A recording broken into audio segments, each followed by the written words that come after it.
Hola, soy Perla Tamés, soy artista visual y les voy a mostrar un poco de mis proyectos. Gracias a Visita mi Estudio por la invitación. Este es el área común donde normalmente estoy. Enfrente hay un parque, procuro tener plantitas. Siempre estoy en esta computadora editando, revisando cosas.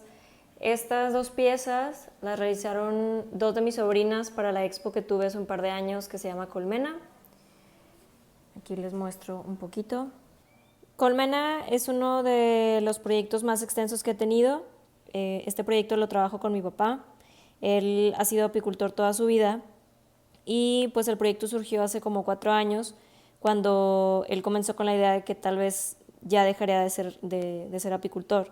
Entonces comencé a acompañarlo cada vez que visitaba las abejas y pues se empezó a crear como un archivo, más allá de solo fotográfico, como un archivo de pues familiar, de video, de entrevistas, de anécdotas que hemos vivido en mi casa, mis hermanas y mis papás, junto a las abejas.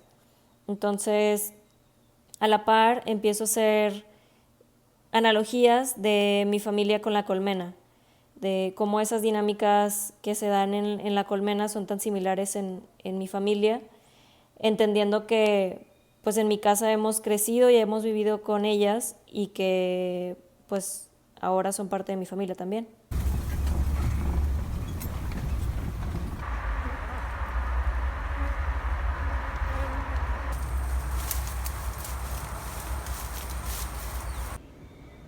Bueno, y volviendo al estudio, aquí tengo una de las piezas de colmena. Esta es una de mis favoritas. De este lado hay algunas piezas de la serie Reparación. Reparación está inspirado en marcas y cicatrices en cuerpos de mujeres a manera de paisaje por medio de la acuarela. También es una invitación como a reflexionar sobre las historias que estas marcas nos han dado y que esas historias son poderosas y se convierten en nuestros propios paisajes.